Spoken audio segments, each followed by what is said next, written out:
Assalamualaikum warahmatullahi wabarakatuh. Salam Om Swastiastu, Namo Buddhaya, salam kebajikan.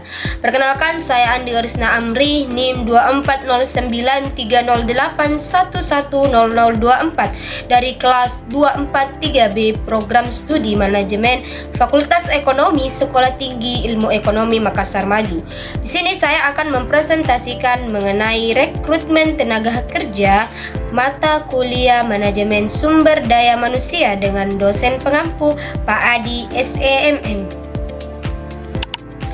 Rekrutmen tenaga kerja adalah proses penting dalam manajemen sumber daya manusia yang bertujuan untuk menarik calon karyawan yang berkualitas agar dapat mengisi posisi yang dibutuhkan dalam suatu organisasi. Proses ini tidak hanya sekadar mencari orang yang mau bekerja, tetapi juga menemukan individu yang memiliki kemampuan, pengalaman, dan kepribadian yang sesuai dengan kebutuhan perusahaan. Jadi tanpa proses rekrutmen yang baik, perusahaan bisa mencapai kesulitan dan tidak mencapai tujuannya karena tenaga kerja merupakan aset utama dalam kegiatan operasional. Kemudian proses rekrutmen umumnya terdiri dari beberapa tahapan, yaitu perencanaan kebutuhan tenaga kerja, pengumuman lowongan, seleksi administrasi, wawancara, hingga penetapan calon yang diterima. Pada tahap awal, perusahaan harus menganalisis jabatan dan menemukan kualifikasi yang diperlukan. Setelah itu, pengumuman lowongan dapat dilakukan melalui berbagai media seperti internet, sosial media, atau lembaga penyalur kerja.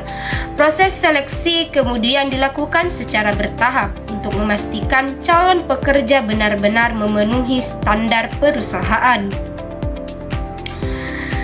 Nah, selanjutnya terdapat dua jenis rekrutmen, yaitu rekrutmen internal dan eksternal.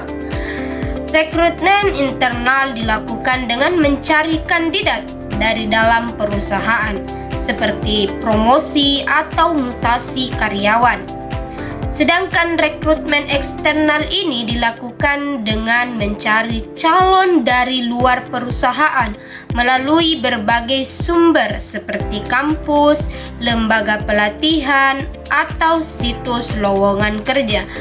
Masing-masing metode memiliki kelebihan dan kekurangannya. Kalau rekrutmen internal lebih hemat biaya dan waktu, sedangkan eksternal memungkinkan perusahaan mendapatkan ide dan talenta baru. Namun dalam praktiknya, rekrutmen yang efektif harus dilakukan secara objektif dan transparan agar menghasilkan tenaga kerja yang kompeten dan sesuai kebutuhan. Perusahaan juga perlu mempertimbangkan aspek etika seperti tidak melakukan diskriminasi berdasarkan gender, usia, atau bahkan latar belakang tertentu. Dengan rekrutmen yang tepat, perusahaan dapat membangun tim kerja yang solid, meningkatkan produktivitas, serta menciptakan lingkungan kerja yang profesional dan berdaya saing tinggi. Demikian dari saya Andi Risna Amri. Assalamualaikum warahmatullahi wabarakatuh.